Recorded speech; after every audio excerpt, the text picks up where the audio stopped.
Tokens usually consist of 3 different layers that are integral to its composition: the border itself, the character art, and background.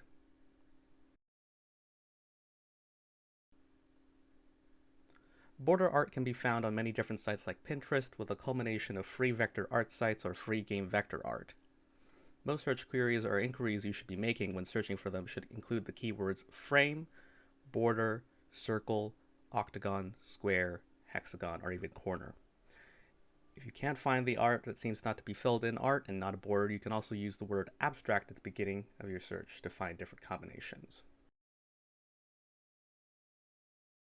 Next is character art.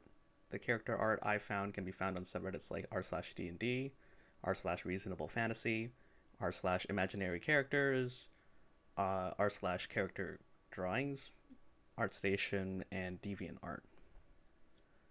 When selecting character art, you'd ideally want to select ones that are portraits, as they reveal more of the face that you're trying to frame.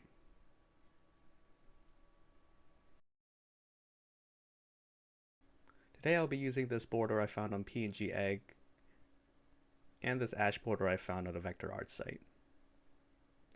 The 2 pieces of illustration I'll be using is from an artist named Reese and another from QAS Illustration. With a filled-in border, you want to start hollowing out the border of your choice. You want to select the Selected Mask option while using the Magic Wand tool. In the drop-down tab, make sure you select the Output to Selection instead of Layer Mask. You can use your mouse to select positions of the image you want to enter into your selection to delete. If you don't want to select that portion, holding Alt while clicking negates that portion.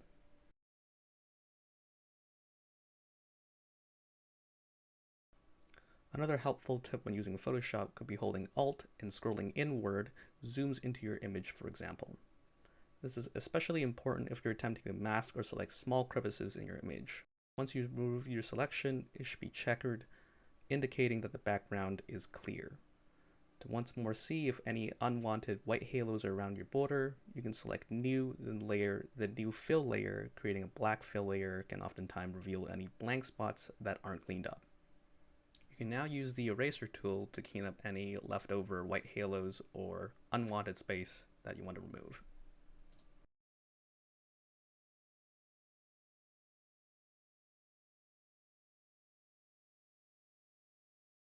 If your vector border is already hollowed out and ready to use like the ash border, you can ignore the step and move into putting your border and your character art together.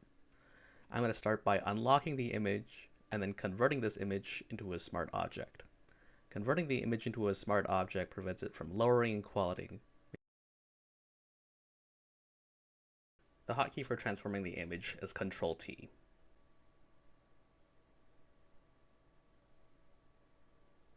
By dragging the image onto another layer, you make the border appear on top of the image.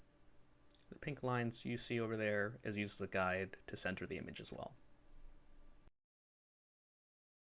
I'm now going to start by selecting the character art and then rasterizing the layer. Rasterizing the layer allows me to use the eraser tool to get rid of those boxes.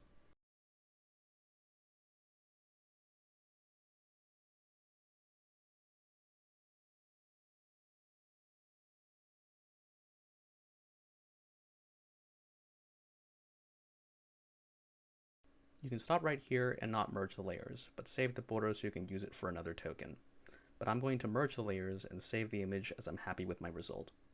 To maintain the size for Roll20, I suggest you save the image as a 500 x 500 pixel image and a 100 to 300 resolution. You can now select File and then Save As and then select as PNG. PNG is a higher resolution result, so I highly suggest to use that instead of JPEG.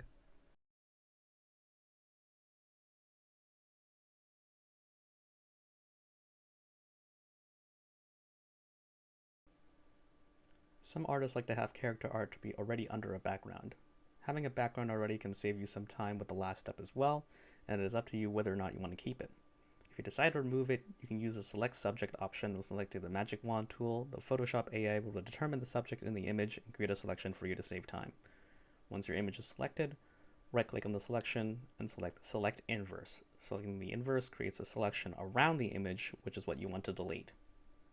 To create your own background, you can use the brush tool and find color palettes online to mix and match so you have an understanding of the color composition and fill in the circle on another layer.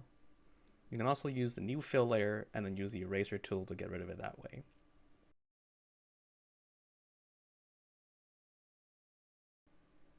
We're going to do a run over of what I just did again, but with a different style of border. Previously, we could get away with erasing the border, but that takes some time to do. As you can see, I'm converting this image into a smart object to put with my background again and using the eyedropper tool to get a color swatch that matches the artist's original background and then filling it in with a brush.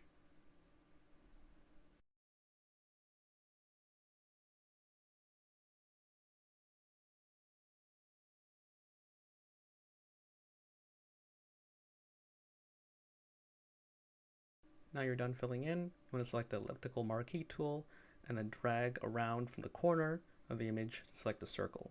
Then select inverse and then delete. After you've done all that, you can start customizing the portions of the border. For this one, you're going to click blending options and then you're going to select color overlay. Color overlays can basically change it to any single different color. You can also use the blending options to select multiple colors to blend together.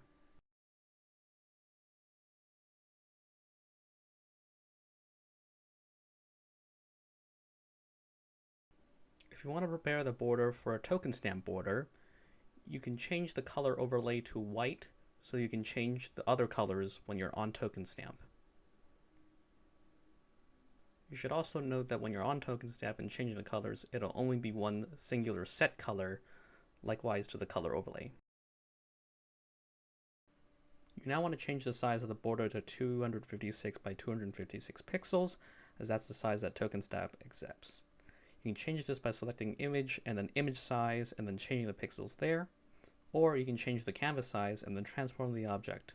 You do not need to convert the image into a smart object because you're reducing the size of the object rather than having to increase and decrease the size of the image constantly when you're creating borders.